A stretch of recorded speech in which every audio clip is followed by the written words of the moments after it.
out the house. You give me that sauce.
On the 29th of October to do season 2 and start off with Halloween weekend. I think that's a good way to come back on season 2. So thank you so much for all of our first 11 episode participants, special guests, anyone who's come on the show. Thank you so much for supporting us. We'll continue doing this because it's a lot of fun. So, Patty. Yes. A special guest today. We have someone who's been in Vietnam for quite some time. He's the OG of nightlife, the OG Nightlife King. He's run clubs in Vegas. He's run clubs here. He's still around, not so much in the club scene, but he's he is an OG. I mean, I can't even remember the last time I met him. I think it was the first time I met him was at his new place. Remember? Yeah, that's right. Which we will definitely get into. We will get into how good that steak is at his new place and his new venture. So, without further ado, Petey. Well, I think before we get him on, we have another special guest. Oh, that's right. Yes, all the way from England. His name is Felix Williams, to be playing the acoustic sounds for us. Actually, you know what, Patty? This is the part where there he is. So, ladies and gentlemen, if you just joined us, before we bring on our special guest, all there's. He's going to play us a track, and then we're going to get our special guest. So, welcome to the pre-leg show. I hope you're having a good time. Thank God it's Friday. Yeah. Felix Williams, everybody. Hey, thanks for having me, Ben. Hey, Felix. How are you, mate? Doing great, man. How about you guys? Good? Very well, thank you. Awesome. Yep. So, as Felix gets ready, guys, we on our 12th episode. This is the anniversary, 3-month anniversary. Yeah, I still can't get over it. Yeah, it's been a long road. We never knew that we were going to get this far. But obviously, thank you to the viewers for supporting us every Friday on this new venture of ours to get it going. I think Felix is ready. He's got his sunglasses on. Yeah, Felix. All right, my man. Take it away. Felix Williams from England. Yeah, thanks for having me.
Sorry, guys. So sorry.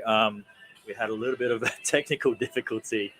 Some reason one of the mics didn't connect through. Although someone here could hear us properly, but I see you guys didn't hear. So apologies for that. So sorry, Felix. Yeah, no wait. worries. So we'll get you to play one more time, ladies and gentlemen. Put your hands together for Felix Williams. All right, thanks. Okay, let's go again. So apologies for that. Okay, so again, this is a song by Jackson C. Frank. It's called Blues Run the Game. Yeah. Hear me okay? All right, 3, 4.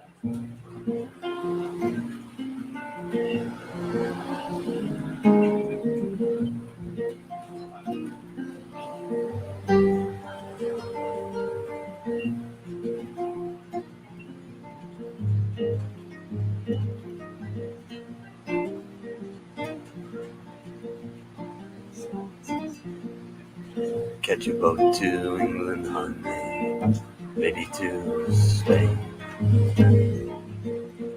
Wherever I've been gone to, wherever I've been and gone, the blues run the game.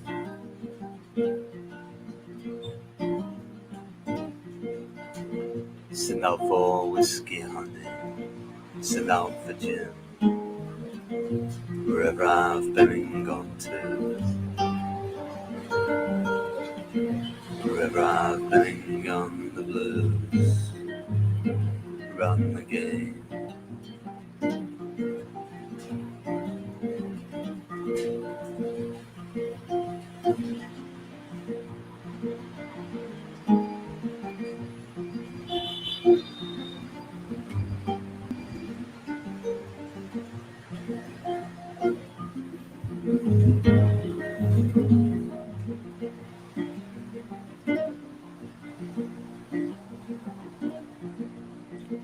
When I'm not with you, baby, you're on my mind. When I'm not with you, baby, when I'm not with you, baby, no, you find me crying.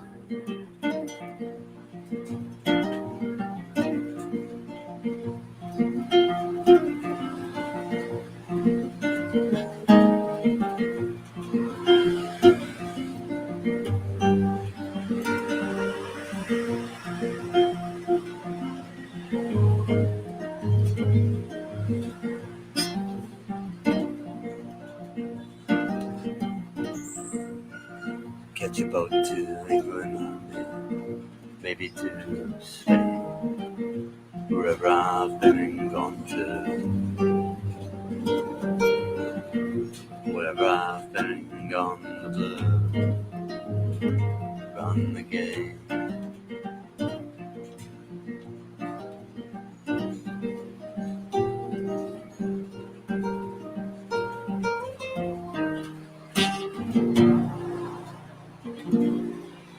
Ooh! Get all of that? Once again, Felix Williams.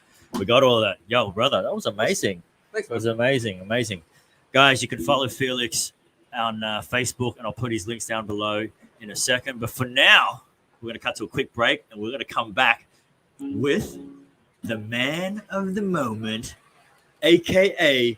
OG Nightlife King, a.k.a. D-Cells. Don't go away.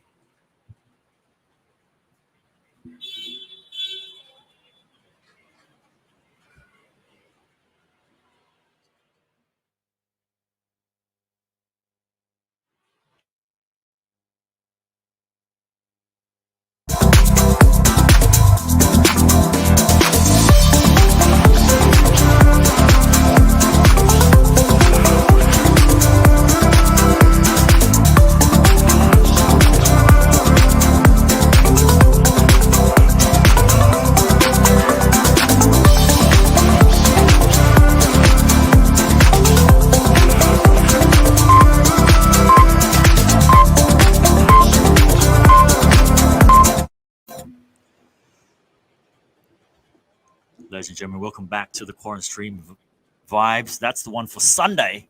So don't forget Sunday. We're doing a special thing on Sunday, by the way. It's going to be Science Sundays. We're doing some conspiracy theories. So if you're free on Sunday at 4 p.m., catch us for the Quarantine Stream Vibes Sunday Roast Science Sundays. But right now, pretty late show. Without no further ado, put your hands together for our guy, David Sosa. There he is. There he is. Oh, you want to put that jacket on? I have this big old bathrobe. Oh, I was wearing it. It's kind of hot. I lost the bet. I had to wear it. I'm just doing my due diligence. How y'all doing today? Hey. It's good to see you, brother. You look well. Yeah, Very good to well. see you, man. You guys look great, man. I love you guys. How y'all doing? good, man. Wait till we get this into a studio. We have you in the studio as the guest as well. So it'll be a lot more fun. We'll do more physical sort of games and stuff rather than the online stuff. Oh, bro, I'm trying to be the first person to be on your show 5 times, right? I'm trying to join the 5-timer club. So, like, I can't wait for that because I know that, given the current situation with COVID and everything, this is the best I can do. You know what I mean? Like, I'm in between moves. You know what I'm saying? Between here and there. No, bro. I appreciate this. I can't wait to see what episode 2 for me. You know what I'm saying? It's gonna be a bigger party. So first of all, I want to say congratulations on the engagement, waiting to come, and also congratulations on the new house. Sorry, ladies, he's locked up. He's off the market. He's off the market. D-Stones is off the market. No, Another one has fallen. Nah, bro. Trust me, I didn't fall, bro. I upgraded. That's how it is. You know what I'm saying? And for everyone out there listening, let's be real. That's the answer. Let's be real. You hear the poems, the songs, you see the movies, and then it's like, ha, love ain't for me. And then you fall in love, and then you realize that there's nothing you wouldn't do for that person. And that's the situation I'm in. I'm hella lucky, man. Like, bro, my lady's the world, and you know it. You know what I mean? Like, Petey. Like, that's how it is. Is she around the corner? Is she around? Nah, bro. She's not. So, besides the last time Patty and I had steak over at Vespa, before this, everyone knew you as the guy that was running the scene at Lush nightclub. Yes. Give us, I guess, just a quick overview of your time there, and I guess how you feel where it's headed now, obviously with COVID restrictions, and where do you see the nightlife of Vietnam in terms of clubs as well? So, well, damn, that's a very loaded question, and I love it. Right, my time at Lush is honestly probably like the best job I've ever had. It didn't even feel like I was working. It was great. It was the epitome of nightlife and partying and having fun, meeting new people. It was just a great culmination of so many different elements coming together.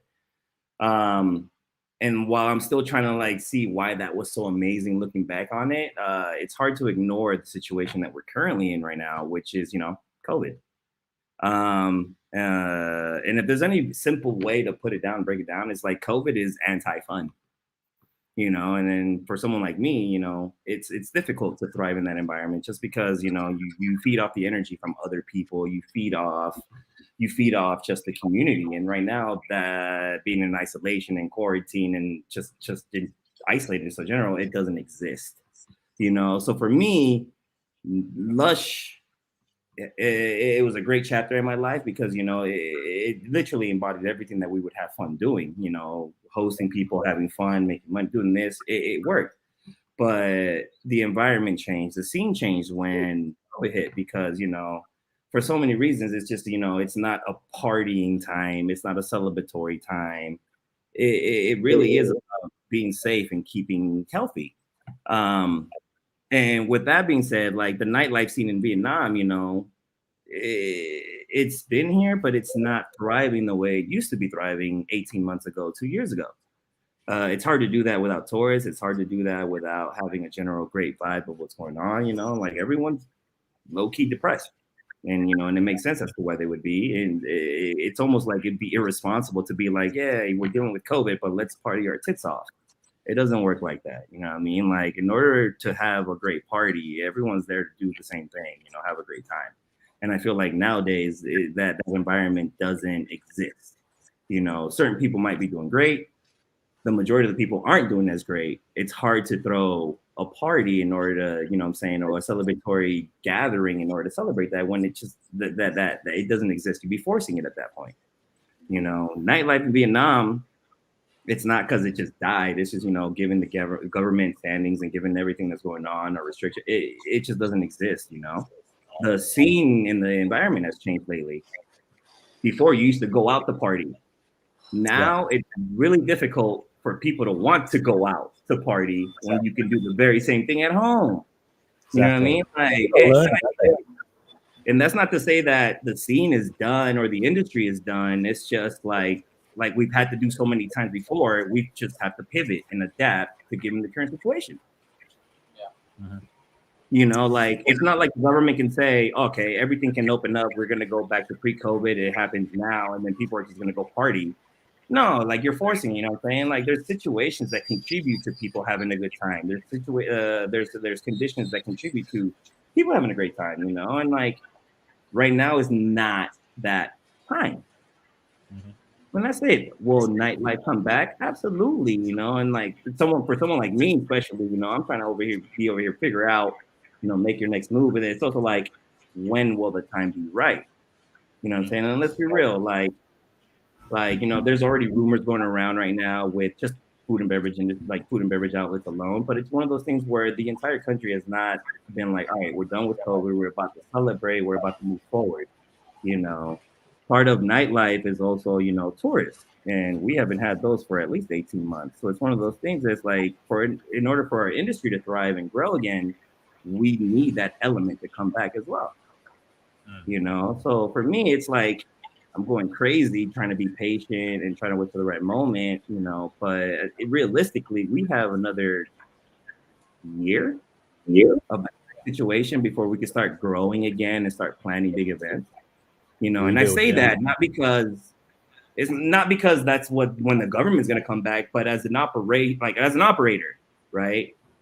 If I'm going to book an event, there's due diligence that happens before then. You know, you got to book the event months ahead of time, whatever, weeks ahead of time, months ahead of time with a certain period. You got to, you know what I'm saying? It takes time to do things. You know what I'm saying? Like it's October 15th. I don't expect Halloween parties to be going crazy around the town just because it takes time to plan things. You know what I'm saying? Like, so for me, I think that the future, it's still there. It's still intact. It will come back. I have no doubt that Vietnam will party its tits off when we're allowed to party. But I don't think the time is now. I give it at least another year. You know what I'm saying? Before everyone feels confident and comfortable going out and partying and celebrating again. I can agree with that. Well, you know, I had my last birthday party, which was an outing, 2020 at Lush. So yeah, you did. Yeah, you did. I got to see the last of Lush in a sense where I guess we were your birthday party was one of the last nights period. Yes, actually. Yeah, I remember that. Shout out to Brian for holding that one for me. Yo, Brian Sweet is always sweet. That's my man. I promised I give him a shout out. I'm not done. That's my guy though. That's my guy. He said he might wake up for the show because it's like early in the morning for him. I spoke to him earlier today. So, well, that's good, man. And now you've obviously moved into F&B, mm-hmm. and I mean, I can tell you've also, I guess, pulled over a little bit of the nightlife vibe because you've got a live band in there on certain nights. You've had Mark Jolly play on certain nights as well, so you can still get a little bit of a food and a little jiggy vibe in there, even though it's an F&B, not in a club. Yeah. So and thank you for being there and to know that. But like, you know, we've had discussions. You and I have had discussions about this, right? Like, I had to pivot. You know what I'm saying? I come from a very strong hospitality, hotel, and nightlife scene. But with the COVID scenario here, you know, I had to pivot. Nightlife, wasn't going to thrive, so I switched over to F&B. And you know what? It's one of those things where, yes, I manage a restaurant, but in order for me to do it, like for me, it's always about the experience. And like you said, like our chef is the most badass chef I know. He can make magic happen, but at the end of the day, what's going to be the selling points? For me, it was like, what's going to set you apart? You already know the concepts that we're working on in order to do that, but I I look to make sure that I can be myself with whatever I do. And I feel like with the food and beverage scene, it's not necessarily about your dining experience, but your experience. And it, like, without saying too much, I feel like once we can actually roll out and go live with the things that we were talking about, I feel like it'll bring a new element to the food and beverage scene. Absolutely. Question for you, David. Hit me. What do you think the social behavior of the community is going to be like? Like you said, we're starting to open a little bit now. I see it myself when I go into an elevator. People don't even want to go in. You're having to go down by yourself. So, what do you think is going to be the social impact as far as the restaurant business? Are people going to be looking to go out straight away, or do you think it's going to be a slow thing where it's like, I'm going to test out the waters and see what it is because people are being too cautious? It's both. People absolutely 100% want to go out. They want to leave their house. They want to find that excuse to go out and experience something else. They want a break and distraction from the norm, which is now, right? But I also know, especially being here, look, man, people are responsible here. They don't want to go out and party if they don't have to. They're not going to go put themselves in a room full of people if they really don't need to, just because of the exposure, right? Like, there's always been a negative stigma with, oh my God, I got COVID, I'm sick. And then next thing you know, like, I'm saying, like, you get the negative stigma through social media and through everything else going on as well. And I feel like that's been a deterrent to people going out. That's been a deterrent to people just staying home in general, right? And that's the risk we take. But given the situation nowadays where, like 4 months ago, nobody was vaccinated. You know what I'm saying? Like now, 4 months later, when lockdown is starting to ease up, a good chunk of people have gotten their vaccines. That risk of getting COVID and being sick and things shutting down, it's minimizing with every day. So for us, like, we find ourselves in a position to take risk or just be a little bit more progressive than we would have been complacent 4 months ago.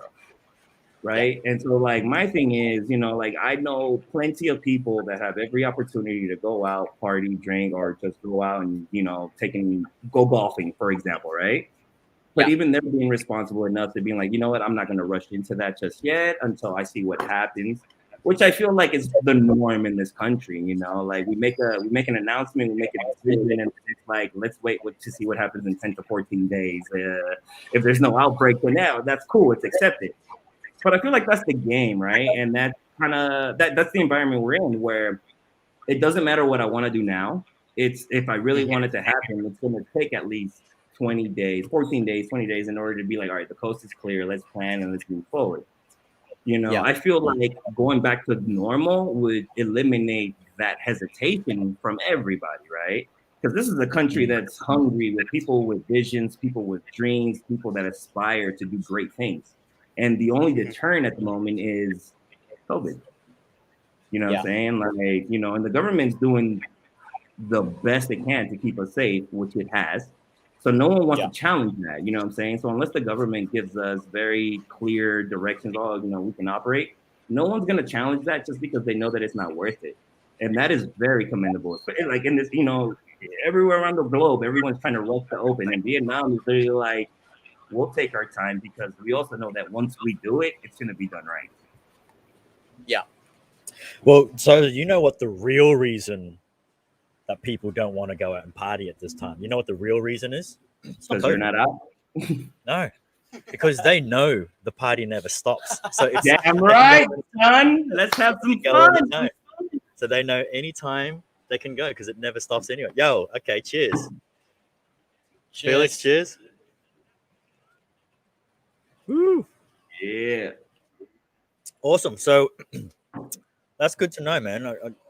I'm glad that a lot of people like yourself, in the know of things to come, and you've already gotten yourself ready for the next step in terms of accepting COVID and what it brings, and adapting to it in a sense. Doing the thing that helps you move on, being safe for others around you and your loved ones.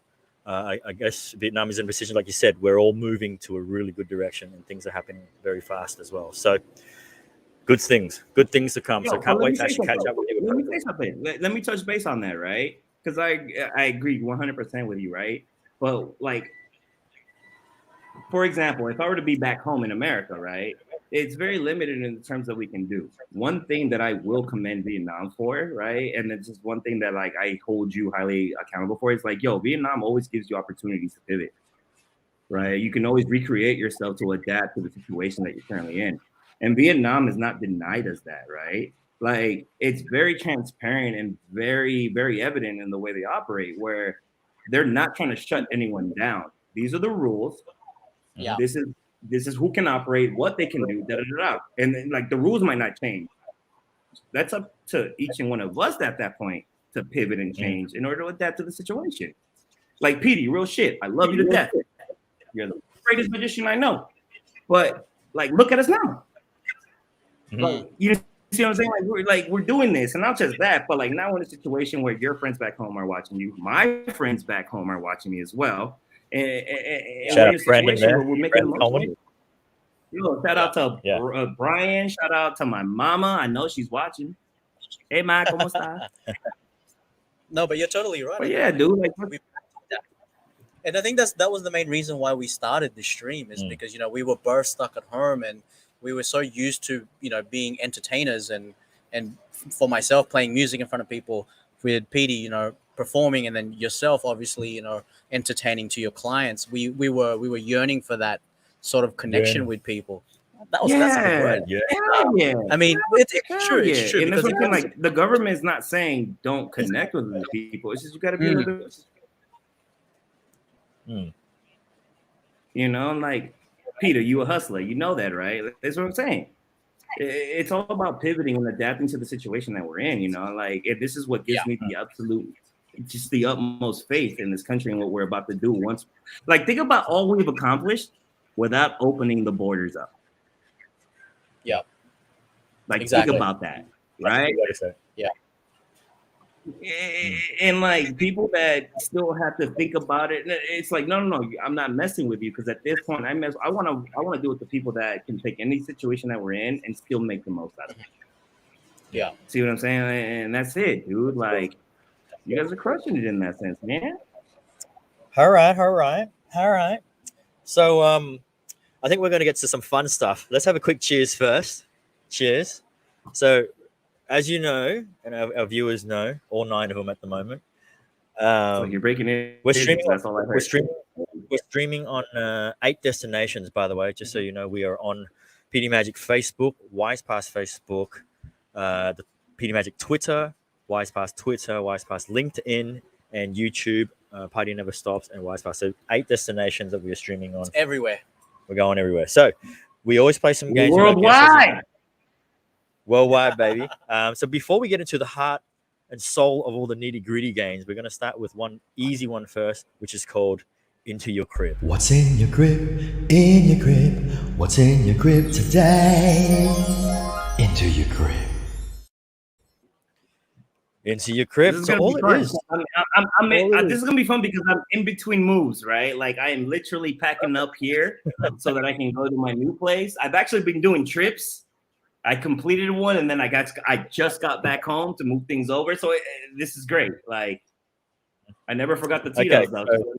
Tito's.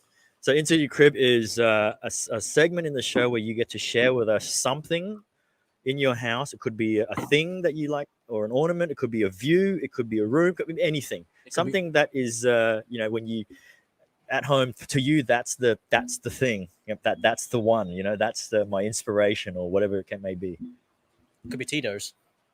Is it time to go get it? Because, like, I'm ready to go get it. Yeah, Oh, go yeah. get it. Go We're get waiting it. for Go you. get it. Go get it. I wonder what it is. I wonder what it is. Ladies and gentlemen, if you just joined us. This is the Pretty Late Show with the Party Never Stops. Sorry about the little sound hiccup earlier on. Thank you to Vungi and Christos for commenting, because we don't try and watch the stream on the live Facebook as well. We just worry about the streaming feature here. So that's why it's sort of hard to know what's going on, because the lag is about 20 seconds. Oh, he's back. There he is. There he is. Yo, so I wasn't prepared for this question, but I'm so glad that I had the proper answer for it. Ready? What do you got for us? like I'm ready. All right, so let's start with this.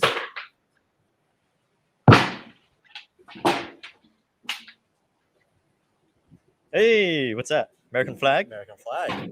But it looks like it's aluminium, right? Aluminium. Yes.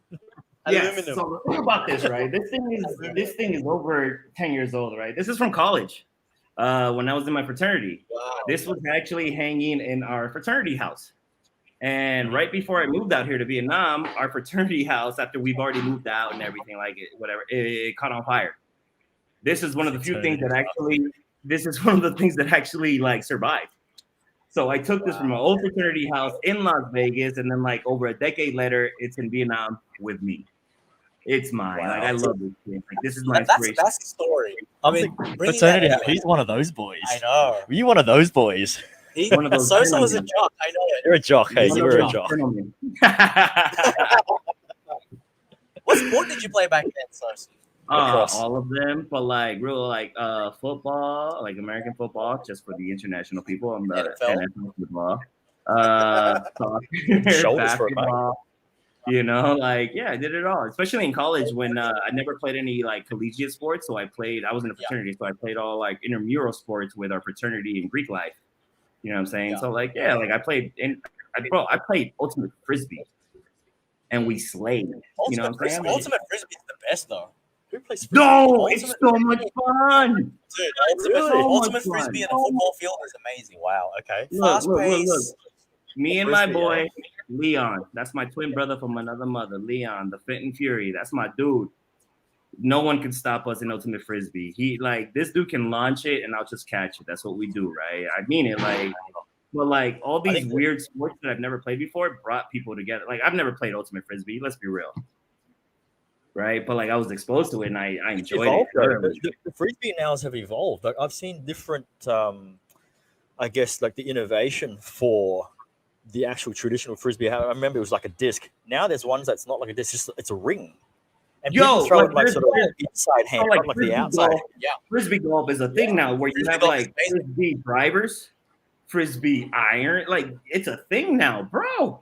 Yeah, it's crazy. Wow. It's heavy. It's heavy in the US. That's like those mini discs. Yeah. Wow, that's cool. All right. Nice little in your crib thing. Let's cut to a quick break.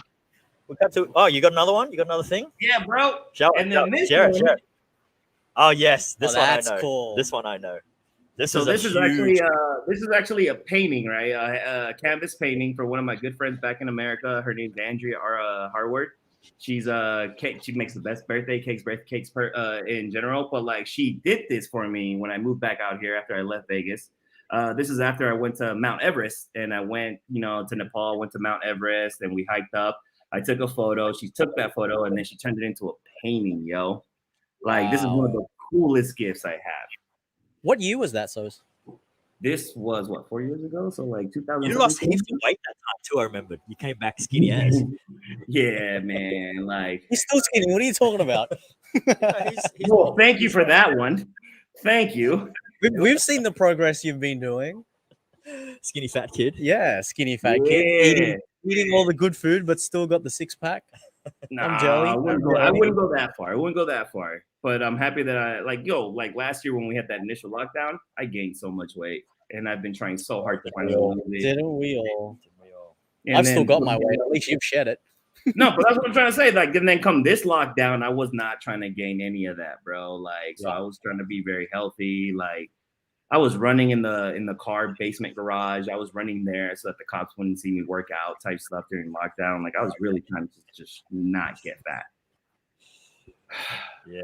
Well, got time to work out now, Pat. No excuses. So when basketball courts open up, we're gonna be back. And then on top of everything, right?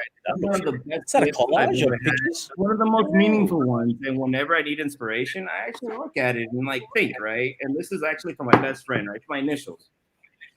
Nice. Yep. The other way. Yes. Yeah, that's the one. Nice one. San Diego. Nintendo DS. Nintendo DS.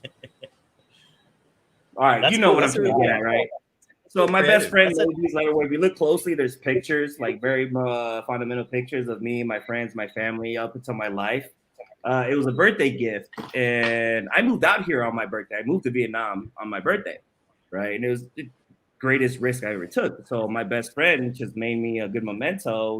Reached out to all my friends, good inscription. It's just like when you're away, you need to remember like what your heart is, like what you are about, and it's just about the people and the memories that I have back home. You know what I'm saying? So like, I make sure that I keep that hung up. You know what I'm saying? Because you come home, you have a rough day. Especially for expats, you know what I'm saying? Like you come home, you have a rough day, you look for inspiration. Sometimes you're not looking for it, but there's things that will give you inspiration. And those three things that I just showed you are my inspiration when I have those moments. You know what I mean? Like, No, for that's real. fantastic. Because the story to them date back so far. Like the first one, your college days, and then your trip, and then now your lifelong pictures and memories with your friends and family, which is awesome. You know what I mean? Awesome. So, yeah. That's awesome, man. So those are Thanks for my sharing. three around the house things I have. It's nice that it's the last one that you're gonna move out. Nice one. All right, Dude, so don't go away. I kept them here just for tonight. Don't go away, Sosa. I'm gonna cheers with you first. Don't go away because that's just the in your crib part. We got a little bit more spicy stuff to go. So let's take to a break. And we got Felix Williams back on the jam for us. So don't go away, folks. Pretty late show. We're party never stops. We'll see you in a second.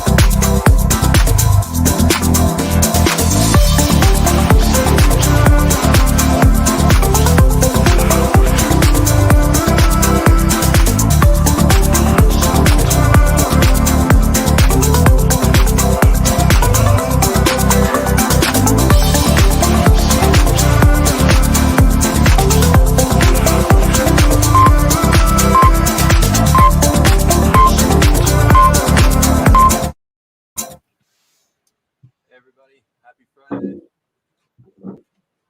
Post-COVID lockdown. All right. Okay. Second song. This one is called Lucky Man by a band called The Verve, also from England, for those who don't know. Okay.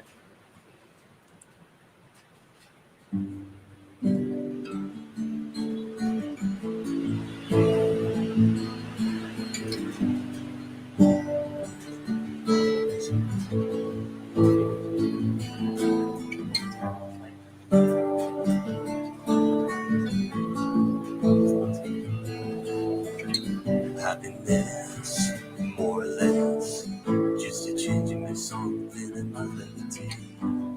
Oh,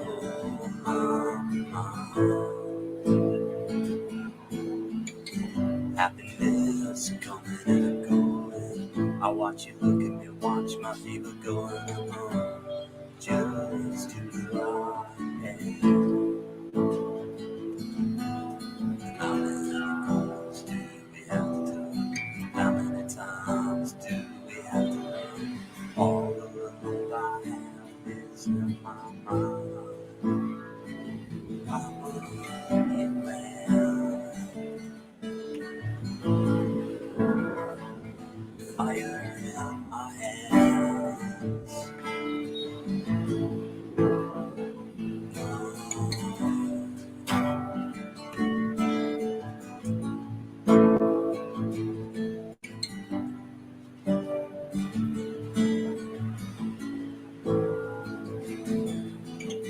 Happiness coming and going. I watch you look at me, watch my fever going and on. Just to lie. Happiness, more or less, just a change in my soul and in my liberty. Oh, my. How many calls do you have to do? How many times do you have to learn? All the love I have is in my mind. Oh, you understand?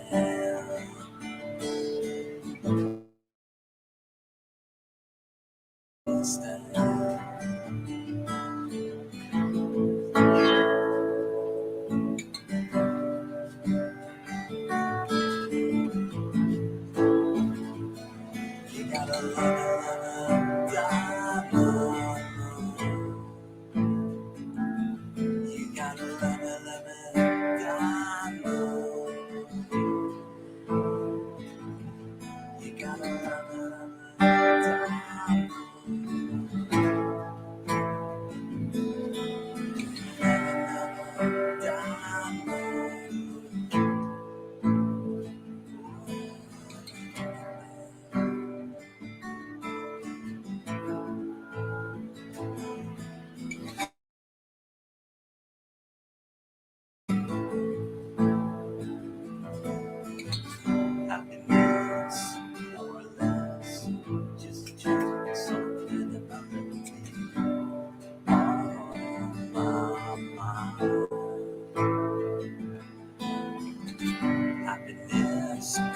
and I'm going. I watch you look at me, watch my fever going. Just to climb. Woo! Felix Williams, ladies and gentlemen. Give it up. Boom. Maybe you can have him come down to Vespa, Dave. Oh, bro, I'm down. What's up? You might Like, have a gig now. it's funny because like I'm not even joking. It sounds like I'm joking, but I am. He's not even joking. He's not even joking. Like, this is how I operate. If I feel good about it, we do good about it. You know what I'm saying? Like, that's just it. You know, I mean, like, that's it. Like, it's that simple. That's it. That's it. Well, don't worry, guys. Felix will be back for one more at the end of the show, but we got to get. And then you can catch him. And then you can catch him at Vesper. And then you can catch him at Vesper every Friday and Saturday night. I'm not joking. Yo, Sosa. We'll be there on a Saturday. So we've had this segment. We've got this segment for this show. It's called "You Laugh, You Lose," but it's a bit of a hit and miss segment because it started off with us telling each other jokes, and if you laugh, you lose. We had 3 chances to laugh, and if you laughed all 3 times out loud, you lost. It's we've had hit and miss results with it, but then we switched to something like watching something, and if you laughed at it, you lost as well. But that was a hit and miss. So I know you're a guy that loves your jokes, you love your puns. So maybe we can just try, a couple of jokes each, and then let's see who I guess gets the reaction out of that. So if you got something, you can start us off. Oh man, We'll run this thing out while you think about that.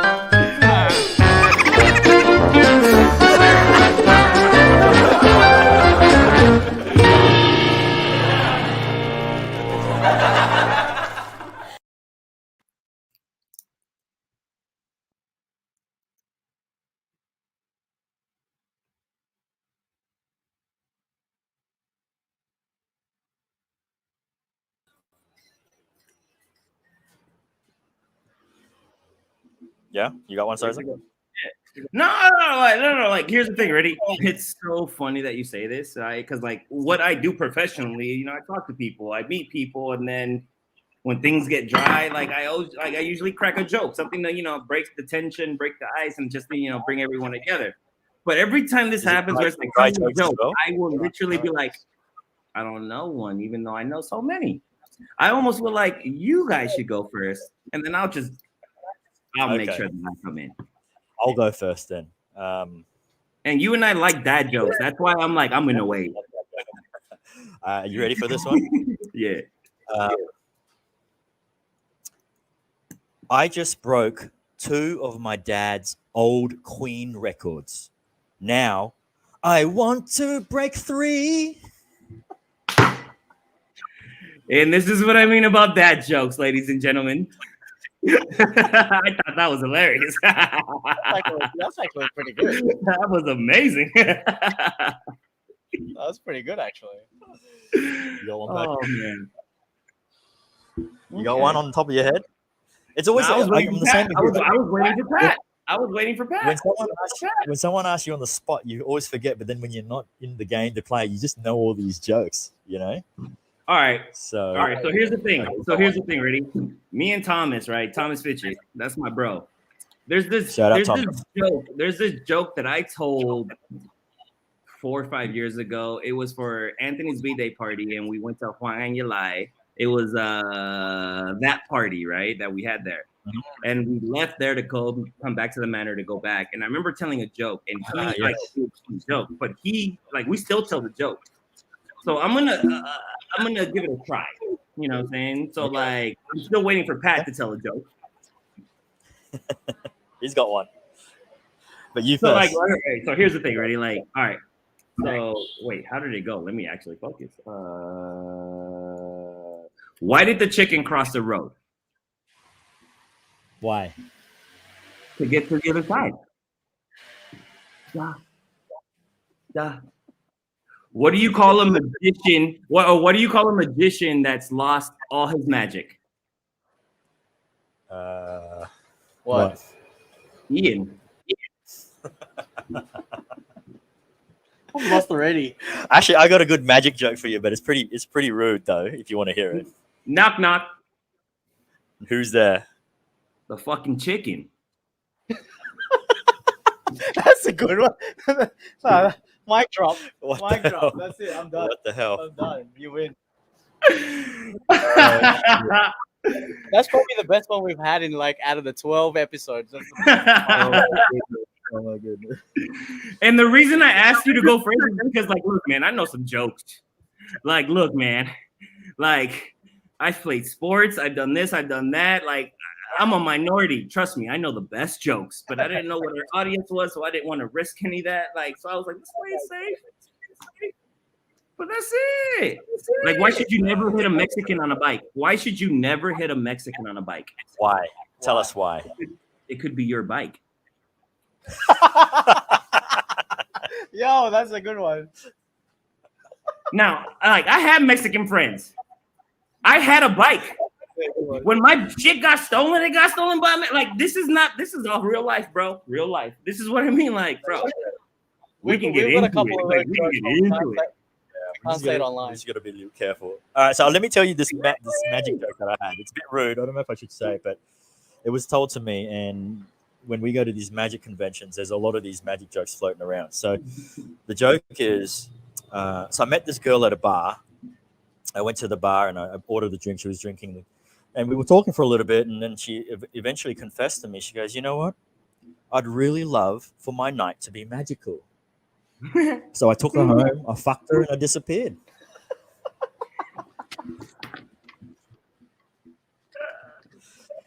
Yeah, it's pretty. It's a Friday night, It's ladies. pretty bad. No, I Look, like we that can go because from you hit me that with to it what out of we- nowhere. I love it. It's like abracadabra. Now you see me, bitch. Now you don't.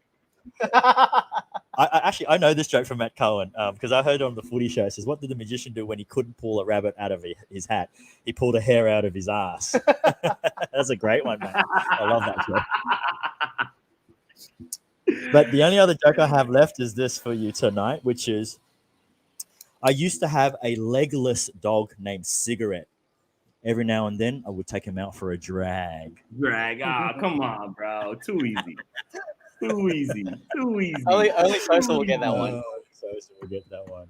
Awesome. Okay. Well, we did all right on this segment. My next segment is a little bit more fun with Sosa. It's called Over Unders. And we guys.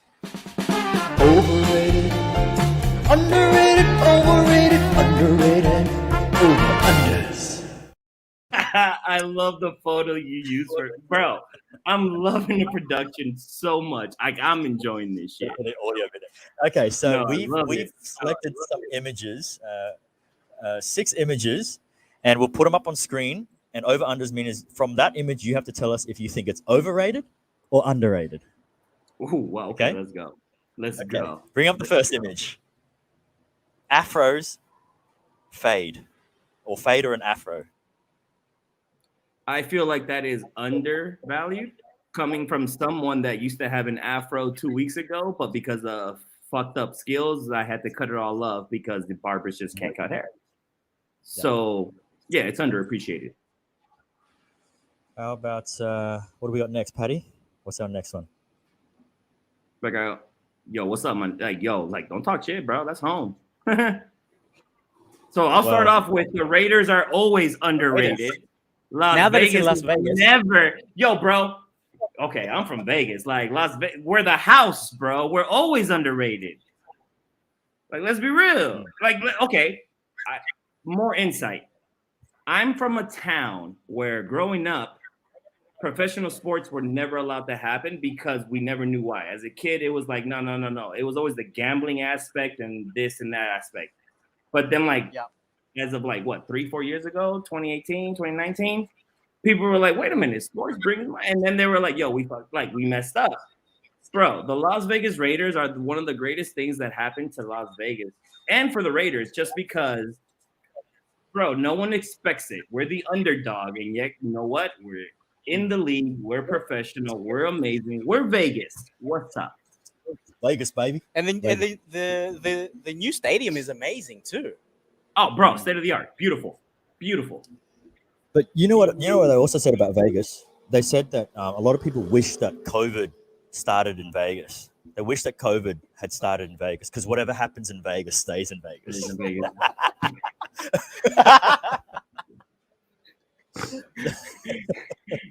You know, I grew up in Vegas, right? Like I grew up in Vegas, right? Like like I was born in LA. Like I literally spent half my life in LA, right? And at 12 and a half, we moved to Vegas, not because I decided, because you know, my parents are in charge, but I spent half my life up to 25 in Vegas, and that's where I grew up with school, college, working.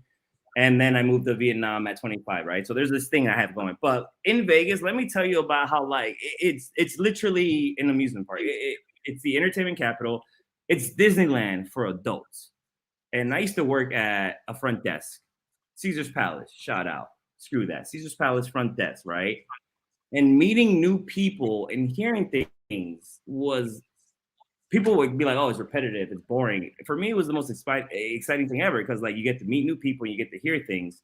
And hearing this, right, like, oh, whatever happens in Vegas stays in Vegas. Bro, it's one of the most classic cliches, but it's also one of the most accurate and funniest ones. It really is. Fun fact. If you watch the movie The Hangover, I'm in it. Yes. When they're checking into the front desk, I'm the tall black guy in the background. Fun fact. Because I used to work at the front desk, and that's no joke, man. That's my education. I love it. Did you be like, yo, what's up? No. I tried, but no. But yeah, that's a fun fact. That's a fun fact. Someone else. All right, let's bring up the next image.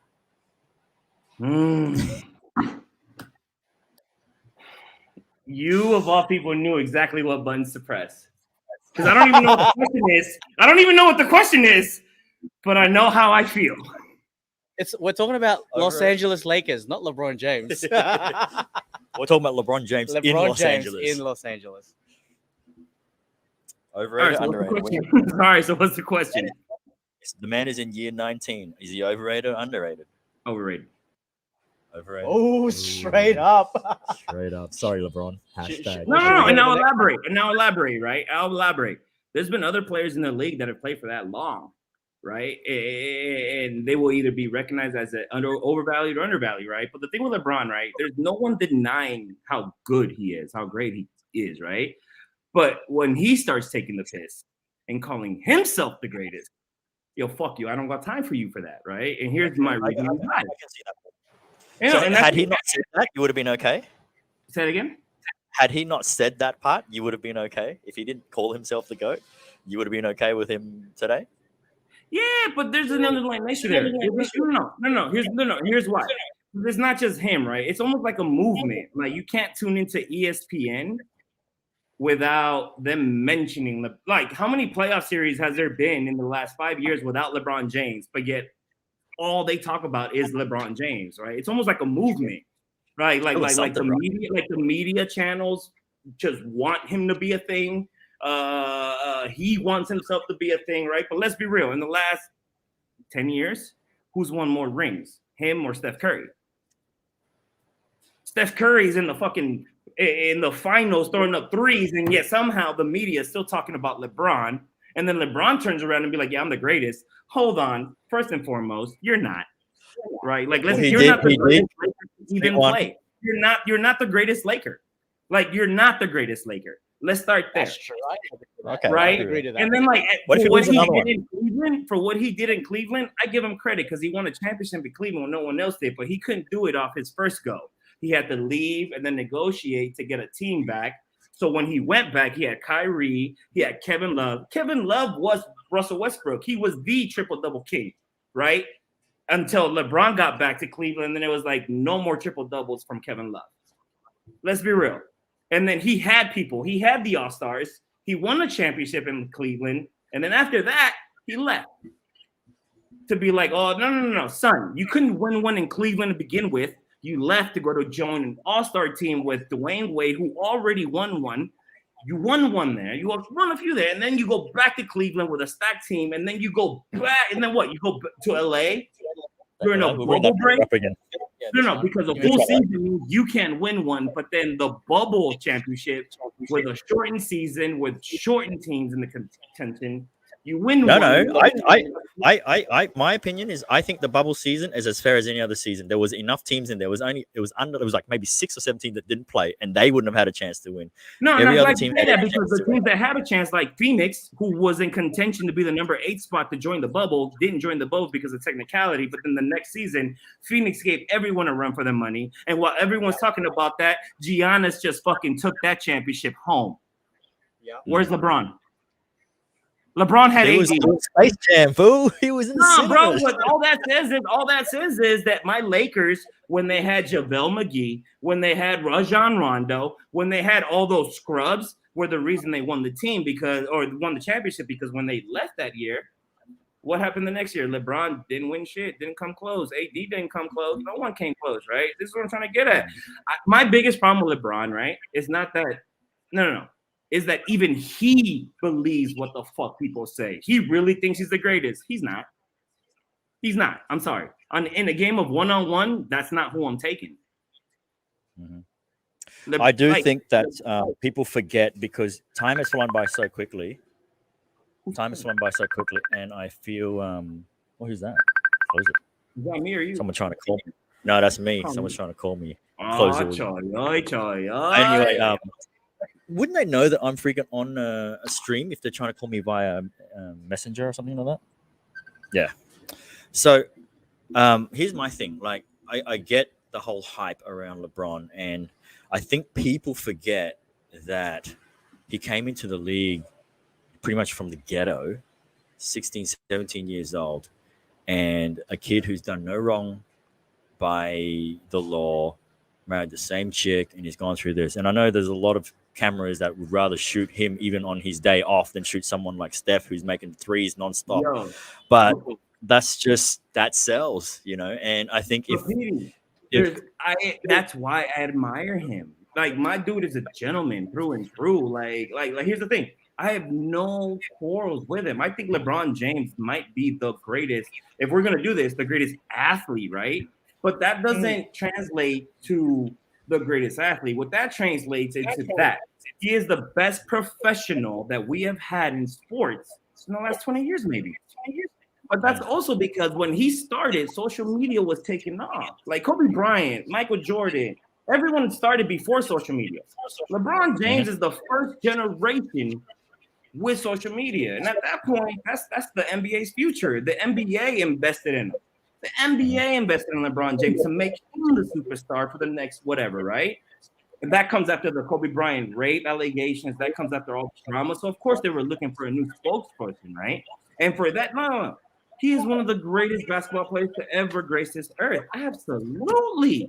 But he is nowhere if MJ near. was like an influencer. He is nowhere near the goal. He is nowhere near the goal. Nowhere near the goal. I'm just saying, like you said, like with the social media. Imagine MJ having social media. I don't think he he's wouldn't the type survive to because the moment Dennis Rodman joined the team, MJ's over. Yeah. That means people know when MJ is gambling as he's gambling. Mm. But you know what doesn't translate to? Championships won. Well, he's still got some years, so let's see what he does. He might get 5. Who knows? LeBron James is going to turn into a statistic. He's going to score the most points, have the most assists, the most this, the most that. But when it comes down to it, he's not the GOAT. It's not. And real shit, it doesn't come down to championship at that point. Okay, a good analogy is, let's talk NFL football, right? Peyton Manning is one of the greatest quarterbacks ever. But he doesn't accomplish what he has, like those records, until the end of his season, end of his career. And the end of his career is not what made him. Like, there's a point where you commit yourself to, like, I'm going to play for so long. If you play a sport for 20 years, you're about to have some records in terms of statistics, stats, assists, points made. Like, let's be real. Like, with quarterbacks in the NFL, the rules got easier because you can't touch a quarterback in the NFL anymore. It's almost the same thing with NBA players. Yeah. All right. Like an NBA player back in the day couldn't play for 20 years. They could not play for 20 years. The rules have changed in modern day NBA that, you know, people like LeBron James can now play for 20 years. Because of, like, you know, progression in physical training and technology and like, you know, all these, I guess. Well, the game itself, the competition becomes less competitive. supplements and shit. It becomes like I love Tom Brady. I respect Tom Brady wholly. He's the GOAT in my opinion, right? Seven championships, right? Off the bench. But imagine if Dan Marino had the same rules to play with. Like Dan Marino, Steve Young had to retire because of concussions. Tom Brady had the rules changed because he got hit in the knee. Think about it. Who's a better quarterback? The guy that didn't get hit in the knee. But like this is what I'm saying. Like records will break. Like in the next 10 years, every record will fall because of the rules. And like not to say that the athletes aren't as great, but the rules have changed, making them even more greater. Right. And if you can't see that, like my thing is this: like LeBron James is an amazing basketball player. He's one of the greatest, right? But I honestly have a hard time believing that LeBron James can handle Larry Bird in the game of one-on-one. Maybe he can beat the old Larry Bird, though. I don't see it. Like, and I'm a Laker fan. So it's real. Well, is LeBron James going to beat Kobe Bryant in a game of one-on-one? Nah. You can now. Kobe's dead. Nah, bro. Kobe will still beat him. That's how good. You mean in both? What about both of them in their prime? You still reckon Kobe? No, bro. There's no. All right. There's no picture. There's no question. There's never been a moment in NBA history where LeBron said, "I'm gonna just do all of this my damn self." Never. Never.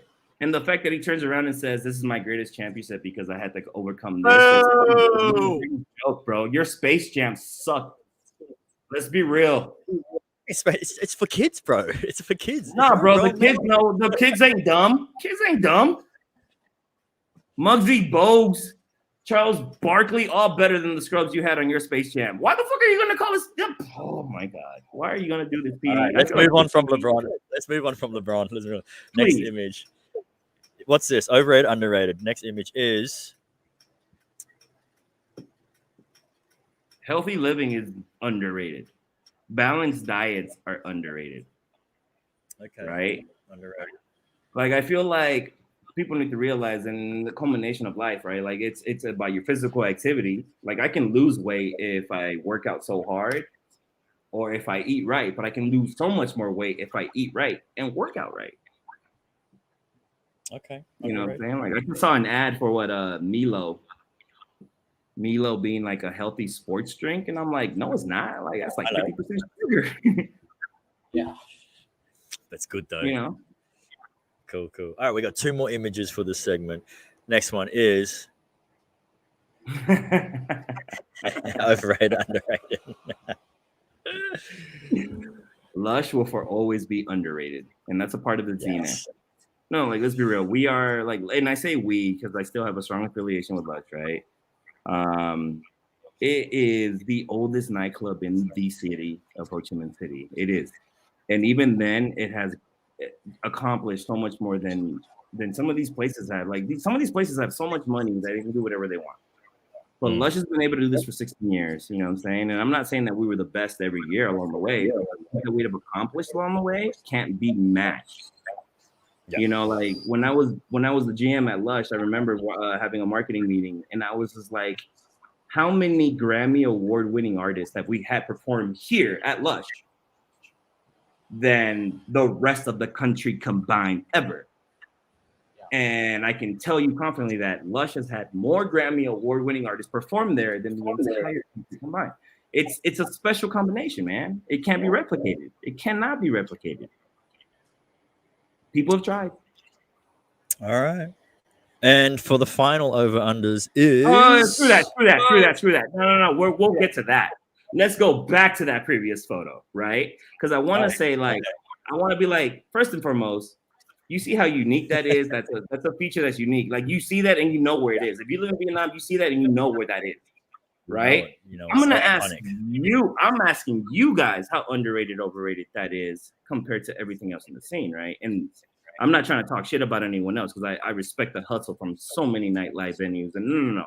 Everyone's trying to do the same thing here, and that's elevate nightlife. So for that, I respect it, right? But let's be real. There's nightclubs out there that are built with $100 million, And there's nightclubs here that are built 16 years ago with a couple mil, and yet some certain night. You see what I'm saying? Like there's in its DNA alone, it can accomplish so much more. So to you, right, especially with the venues back home in Australia, what do you guys feel about the nightlife scene in Vietnam?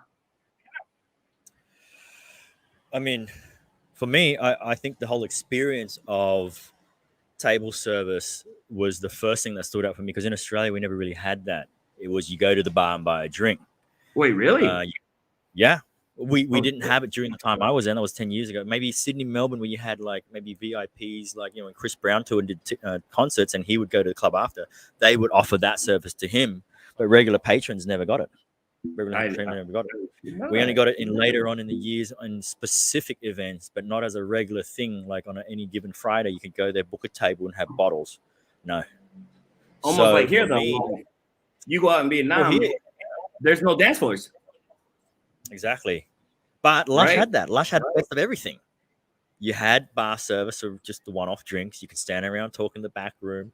You have your R&B room in the front with the dance floor. You even have the dance floor in your main room as well. So you catered for everything there. So very underrated, and I loved it because that was more of the vibe where it wasn't like, and this is not to say anything down by any other clubs because they have a specific market, so they cater to that market. But for me, personally, I like to go somewhere where I have the option to be in the one place and still talk, chill, dance, you know, that sort of stuff. Right. And then at the end of the day, Lush wasn't trying to be the best nightclub. Just being yourself. The best fucking parties, and that's what we did. Like if you walked in the door, you're about to have a good time. It doesn't matter. Like we want you to dance. We want you to have a good time. We were trying to be that hub for everyone, and I feel like that's where we excelled. You know what I mean? Like it didn't matter if you showed up alone or if you showed up with a group of 20. You're about to have a good time. And I feel like that in itself is undervalued in this country, because in this country, everyone seems to like, like if they're not spending money, it doesn't work. And it's like, for us, it wasn't about the money. For us, it was about, customers. Like if you went to a house party back in Australia, right? How would they be treated? Right? Like if I had a house party back home, this is how I'm doing it. Right. And that's what I mean. And that was my initial thought. And then, of course, all right, well, we need to make money. Everything else falls into place. But my underlying fundamental, like, excuse for everything, reason for everything was, if we're doing this, I need everyone to have a good fucking time. Yeah. Right. And for me, the easiest part of my job is when I saw big groups of tables. I always loved it. I would say hi to people, but when those people that didn't have friends, didn't have they were just individuals, that's when I thrived, because I would go around and be like, hey, a good time. I would talk to people in the club, right? And I feel like when that happens and that makes you feel welcome, like that's when good times start to roll, right? We put that experience above anything else, and that's it.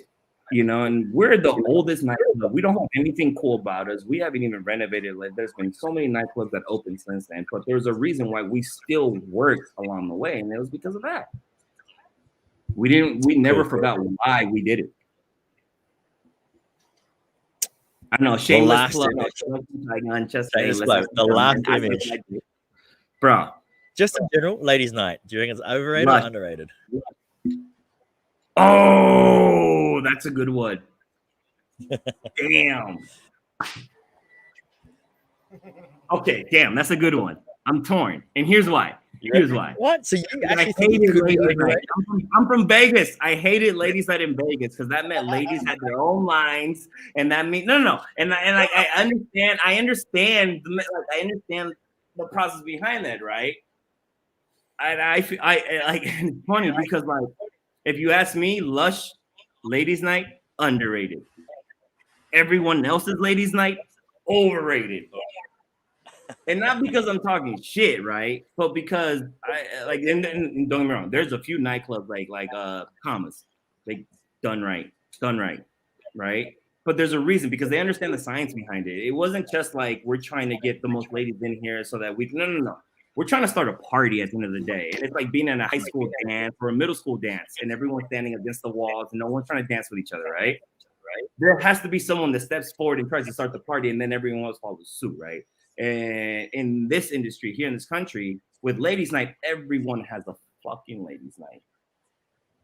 Everyone has a ladies' night on Tuesday. I wonder why. but because they only were trying to so steal many your work. market. But only so many work, right? And for us, like we knew that ladies' night worked for a certain reason, and everyone would try to replicate it. And then certain players would replicate it, and they get it right, and that's because they understand what they're doing, right? We didn't throw a ladies' night just so that ladies can drink free. No, like we're starting parties, and that's why we did it. Ladies' night are underrated and misrepresented, to answer your question. But I also want to say that gentlemen's nights are completely underrated because no one else wants to do it. And when people understand why you want to do one and the other, then they start to realize that there's a science behind throwing parties and there's a reason certain things working out. Right? Like for us at Lush, we had what, Thursday nights were pretty much gentlemen's nights, almost as busy as our ladies' nights. Why? It's a Thursday, it's an off night. Why? Because at the end of the day, we're not selling that. We're selling the party. Because it's nearly Friday then. Bro, Tuesday is nowhere near Friday, and yet somehow I'd be hungover until then. Love it. Nice one. Cheers. Cheers. Wow, cheers, man. Cheers. Like, Nice. you know what I'm saying? Okay, cool. You know what I'm saying? So our next game, this one's a quick one. Hey, but what's the it's best lady? called- I'm joking. I'm joking. Lush, Go ahead. Lush. This one's a quick one. I'm joking. Go ahead. So this one's called This One, That One. I will play. This one or that one? Yo, so this one or that one. So we're going to throw up this video and it'll show you a slideshow. And each slide has 2 images. And you basically just choose one or the other. Like it could be, let's say, apple and orange. Like you can only just shout out which one out of those choices. Okay? So you ready? That has to be quick. Okay, so you ready? Here we No, go. but go.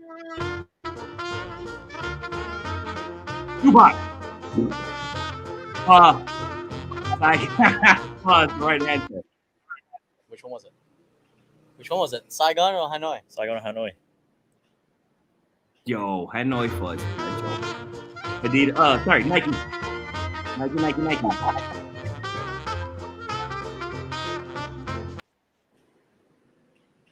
What about like Little Caesars? What You got to about choose Little what's on Caesars? the list, mate. You got to choose what's on the list. Yo, real shit. Pizza Hut back home is amazing, but I would still go. but I would still go for Domino's. Oh, that got him.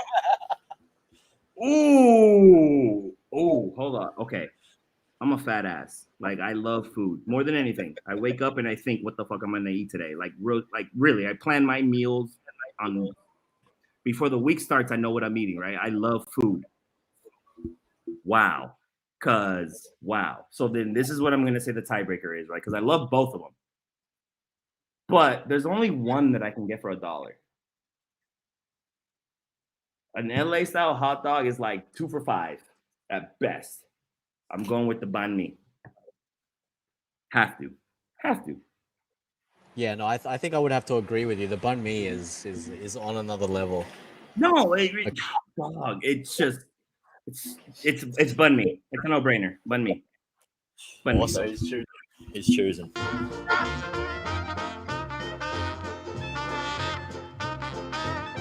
Tacos. I can have no tacos and I can burritos. Oh shit. Tough. It's a tough one. Okay, this is tough. And here's why. It is tough. Because Nat Chang it's a beach town. It's a beach town. It's like comparing Huntington Beach to LA. Yeah. Okay.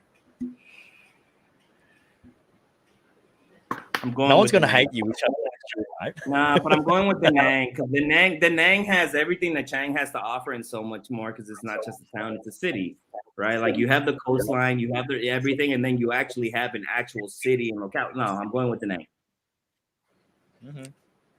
Damn, I don't know how I feel about that one, but I'm going with the Nang. Rihanna, no brainer.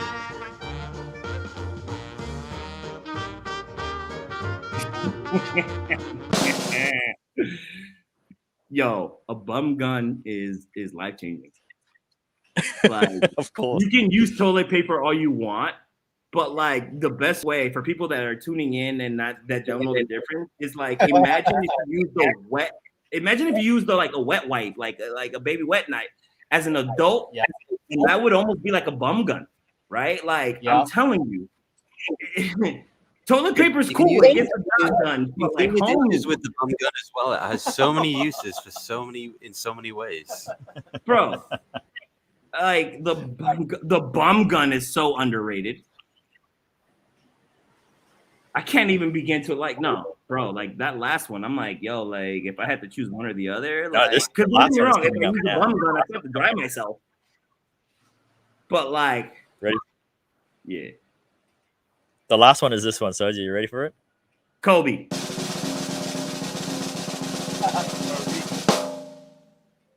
Bro, the one on the right, V Tao Dang is the most beautiful lady I've ever seen. All right, it's the wife. But like real shit.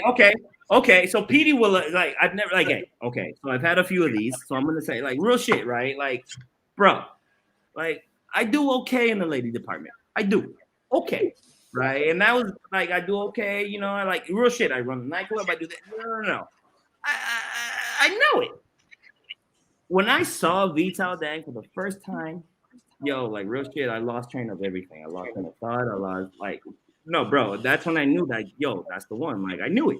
I have ridiculously high standards. And yet, even then, when I saw her, all that went out the window. When you see that someone where is she? Is she around the corner? Can she make a cameo or no? Nah, bro, she's at home. I love it. It's false advertising. I love it. No. But you know what I mean, dude. Like real shit. Like, you know what I'm saying? And like when you meet someone special, it just doesn't make sense sometimes. I thought like I saw and I was just like her. Bro, when I first met, I was afraid to go say hi to her. Okay. Damn. That's not like it. So that's not a Sosa move. Thank you. That's what it is. But like no, with her, I froze, bro. I froze. And I knew at the end, like, yo. She was special at that point. Bro. That's what I said. When you know, you kind of know, dog. That's just it. Yeah, Wait, who the hell was the other girl? I don't even know who the other chick was. Like, who was that? If you know, you know. So you know, yeah. Right. Wait, bro, who was that? J-Lo. Oh, bro, that's my aunt. Get Get out of here with that shit, J-Lo, bro.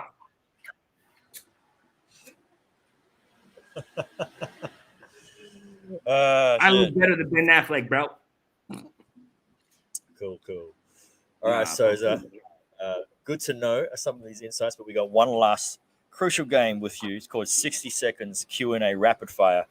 Okay, screw that. Can I go? I've had a few drinks. I need to like literally go pee before I come back. We'll cut to a break. And come back. We can get Felix. 15 seconds. Hey. Oh yeah. Like that's all I need. That's all I need. Right. Well, Yo, while Felix, you go pee, I got a question.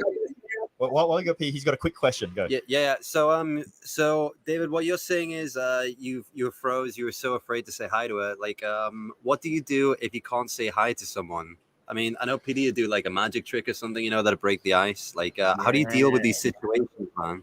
Okay, so ironic. I'm so whoa, great question. Ironically, Thanks. right? Like, because I'm a shy kid, right? With her, like, so it's funny because as you asked the question, the best thing that happened was I became myself instead of being extravagant. No. I became that shy kid. I was very confident. So, like, for me, it was one of those things where I had to believe in myself before I even said hi to her.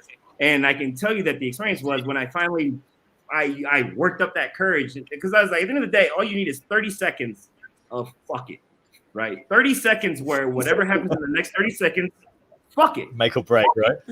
Bro. Pure eternal 30 seconds of fuck it.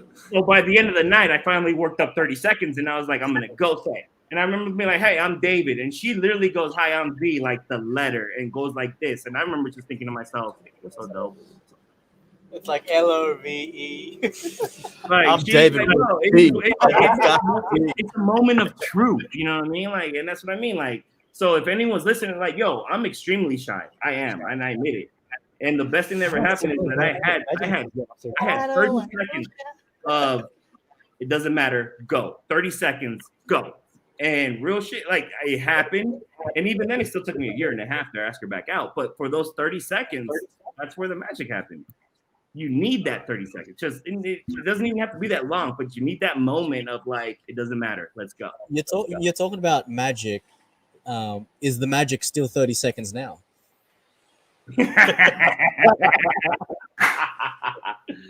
It's very magical. It's very magical. It's like abracadabra. It's over. Go drag your main vein. We'll cut to a break. We'll finish off with the final game. I'll be right back.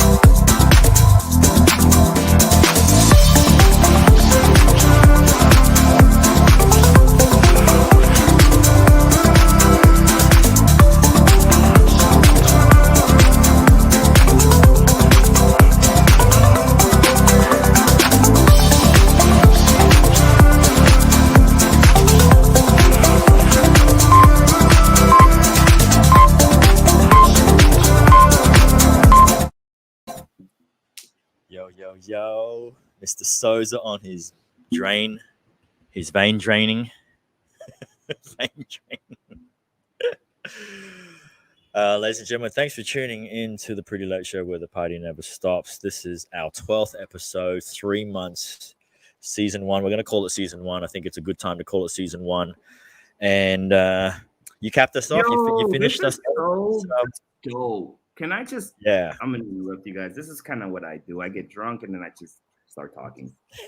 For real shit, like, yo, this is one of the most coolest and most significant things I've ever been proud to be like a part of. Like, I'll be real. I got people back home that have literally been like, yo, like real shit, Petey, Pat, yo, my dude, congratulations. Seriously, I'm so honored to be number 12. Yeah, to be ending the season. To be ending the season with a bang. Yeah, if we're doing that, I'm locking myself in for number 24 at this point. I'm only gonna get better. I'm just all right. You know what? We'll have him back for 24 then. 24, baby. No, and I mean it because like one of the most comforting things I had when I first moved to Vietnam was, you know, like late night shows, you know, like social media late night shows, this and that, right? Real shit. Like it keeps people current, and it's one of those platforms that, you know, people are comfortable with, but like, you know. Graham Norton in the UK, Jimmy Kimmel, Jimmy Fallon, like, you know it. But like real shit, my dude, you're doing it. You guys are doing it, and I'm a part of it. Yo, like nothing but love, man. I'm so happy and honored to be here. Real shit. Thank you. Appreciate you, man. Appreciate you. Let's bring up that 60-second time where we got some. Let's do this shit. Questions for this guy, okay? So no thinking about it. So you're gonna answer straight away, okay? Rapid fire. Has to be quick. Okay, I'll go first. Okay, you go first. Lights on or lights off? Ooh. Doesn't matter. Like, that's my answer. It doesn't matter. Doesn't matter. Top or bottom? Oh. Shower before or shower after? Before. Left hand, right hand? Left. Front or back?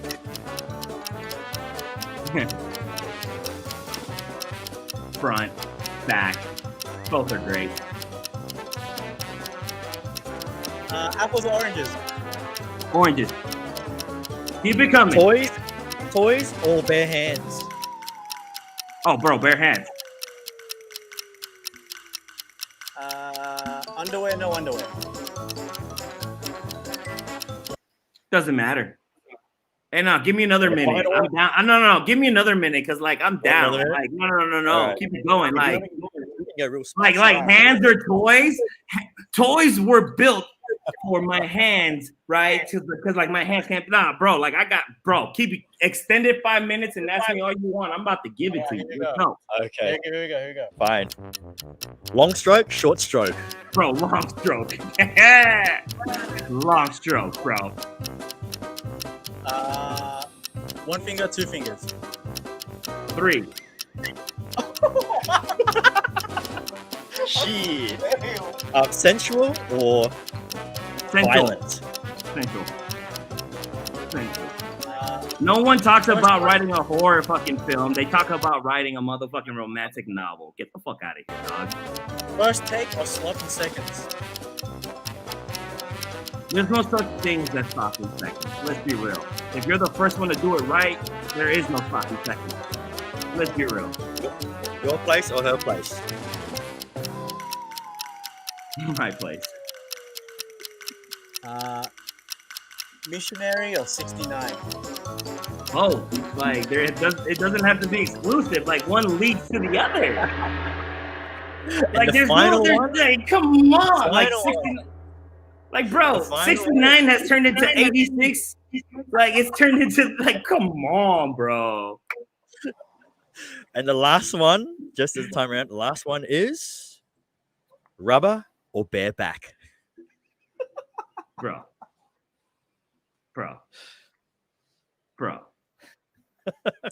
Yo, does it lead to nothing or what? Bro. There is a reason we use condoms. It's to prevent diseases and to prevent pregnancies. Let's be fucking real. No one really has sex to be like, yeah, I'm gonna wear a condom. Because anyone that has had sex without a condom knows how great it fucking feels. And that's not saying boy, girl, no, right? That's not even being like straight or gay. Just the limitations of a condom. Bro, bareback all the way. Let's be real. Let's be real. It doesn't matter how great condoms get. Like, bareback brothers. They're there for safety. We've got a couple of questions from our viewers here. So let's just go bro, through how do I can't see those questions? Let's go. Here we go. MILFs or no MILFs? Oh, bro, let me tell you about how like MILFs are the way. Like when I was 18 years old, I was gonna go to the first ever Cougar cruise, right? Like MILFs are the shit, bro. All right, shaved or bush? Nah. You can't say that because that just means that they're like one's related. No. First and foremost, if it's this or that, just know that you're getting one. Like, bro, you're happy already. And no. It's indifferent. If I gotta educate people to be like, it doesn't matter, let me be the first to be like, it does not matter, bro. It does not matter. All right. Keep them coming. Awesome. Shaved or no bush? Like, what's the difference? Like, let's be real. I'm gonna flip it on you. What is the difference? There is. You went home and just find that. There's aesthetics. It depends on the maintenance and the regular grooming of it. Nah, bro, that's like Eddie Murphy said. Like, oh my god, your nail polish doesn't match your fucking fingernail polish. Oh no. Oh, that. Long stroke. Okay, here we go. Last question. Oh, wait, here it is. Pasteur Street or Boivien Street? Oh. Wait, say it again. Pasteur Street or Boivien Street? There's no comparison. There's no comparison, right? And this is what I mean. I love these questions because I can speak on them, right? Like Pasteur Street is very significant for one thing, but Boivien is significant for a thing that I feel is misrepresented. Like real shit. There's parties on Boivien.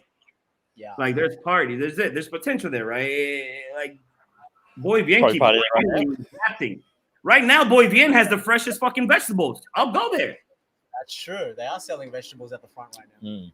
Pasteur Street to me is just a street full of lady bars. Yeah. Which is probably why I've never been there. Boivien, how do you know they're there? How do you know they're there? How do you know they're lady so bars? many sunrises. Oh my goodness. But no, let me. Okay, so now I flip it on you guys, right? Like I love this, and this is what I mean. Like, my thing is like, I honestly don't feel, and then part of this is like there was a room for improvement back in the day, but like there's no one really trying to reinvent themselves, right? Like real shit, Pat. I've never known you for the podcast. I've seen you for the outlets that you play at. PD, I've seen you for the venues you do. Like, see what I'm saying? Like Felix, I just heard about you today, but I like you already. I'll have you at Vesper. Don't trip. But like with you guys already taking the proactive move to pivot, how do you guys think, right? Like, because it's not about wishful thinking, right? But realistically, how do you guys think the next 12 months are gonna go? How are the next 24 months gonna go, right? Because for me, like I can't wait. Like I'm at Vesper right now and I love it. It's my job, it's what I do, and I'll try to apply myself as much as I can. Like with Vesper is a restaurant and a bar, and yet I'm trying to do dinner parties and dinner theaters and murder mysteries, right? Because I want to change the experience, but it's still the same industry. How do you guys think the industry might adapt, might not adapt? What are things that you guys think the industry can do in order to better relate itself with the situations that, you know, COVID has given us? You know what I'm saying? Like, we don't know when the government's going to say nightclubs are open again, we can party again. But when they do, what do you think the conditions, the circumstances, or what do you think the pivots might be that might happen from it? Yeah. Now you know how it feels.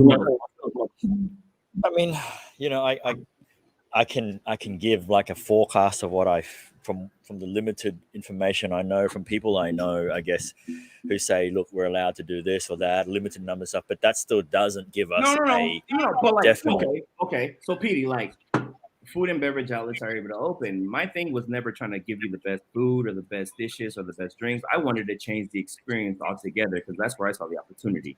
I still feel like we're gonna do our dinner shows like we had spoken about because I feel like they're unique, right? And no one's thinking outside the box like that. How do you feel nightlife should adapt? Because nightlife doesn't get the opportunity to just open back up and be like, hey, we're back. No. The people have suffered. Nightlife needs to adapt and pivot in order to satisfy those needs. That's true.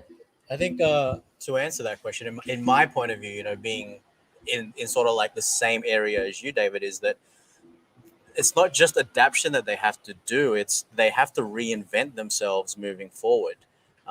Because you know, even if we open, yes, we're going to get a buttload of people that's been craving to party. But after a week of that, after 2 weeks of that, what's going to be the key selling point for them to come back? Exactly. Because in the end of the day, it's going to be the same. But moving forward, as we know, a lot of places have closed. A lot of places will now be new that's going to be opening if there is that chance to open. And I think it's going to take, like you said, at least 12 months to establish that foundation again, because technically we've been closed for 2 years.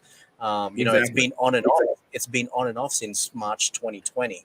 I think it's going to come down to what place and what venue or what restaurant can offer something different that people is going to want to come and see and come back to, because there's still going to be that fear inside of the community as far as going out and associating themselves with, you know, a group of people in the venue. Because you can't take that away. You can't take it away from that mentality of what if they're not vaccinated, or what if they had COVID, or what all the what ifs is going to start playing in their minds, right? So I think, for me, I think it's reinvention. Saigon or Vietnam itself has been fantastic in battling this situation. And we're moving fast very, very, very quickly. You know, we've only just reopened. We've only just reopened for 2 weeks. And like you said, you know, you guys are slowly opening up F&B. And I've heard some venues are going to start to slowly open up. How that's going to go, we can only try, because, you know, locking down is not sustainable. Agreed. And I agree with you. And that's why I phrased my question in such a manner, because, like, you know, like with the situation now, there's so much vagueness and so much not misinformation. I won't go that far, but there's so much vagueness and openness that you can interpret the law in a certain way. Like for us, we are legally allowed to be open fully 100%. But yet the rest of the country is not. And the way that works is that you know what I'm saying? Like this is, you know what I'm saying? That's why I'm waiting for the moment that Vietnam says, all right, our border is open. We're gonna go about this at this level. I also feel like at that point, this country is about to party its tits off. And I can't wait for it. I cannot wait for it. You know what I mean? Like, if there's one thing I've realized is that, like, if we can win a significant soccer match, this entire country parties together. After being locked down for almost 2 years, right, with our borders closed, like, no. This country is about to party its tits off. And for that, I cannot wait. So yeah, that's it. You know, I like flipping it on people. I like, you know, when people ask me a question and I turn around and I ask them one as well. You know what I'm saying? I love you guys. I guarantee you that for my I'll be here. Episode 24, I'll be here. Yes, we'll do it at Vespa. We'll come down and do it at Vespa. Yes, Bro, I almost did it at Vesper tonight, but like, true story, there were customers there, so I was like, I can't have an interview, so like, I gotta go home for it.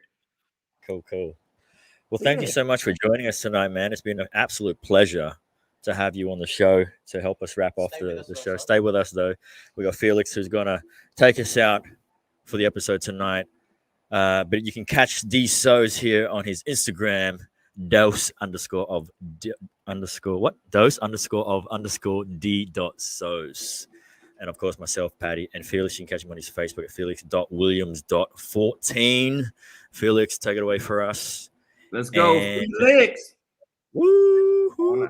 Hey, I'm not gonna lie, I should have recorded all of this because this is so amazing. Big shout out to Why am I not taking a screenshot? Islands, my lecturer friend. I miss you, homie. Yeah. Hi, guys.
Ladies and gentlemen, this has been the Pretty Late Show, where the party never stops.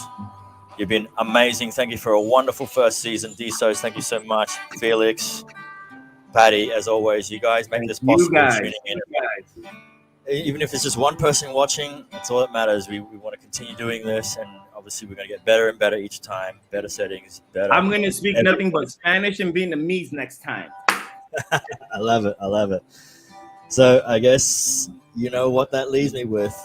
It doesn't matter what day it is, what time it is, who you're with, who you're doing, who's doing you. The party never stops. Boom!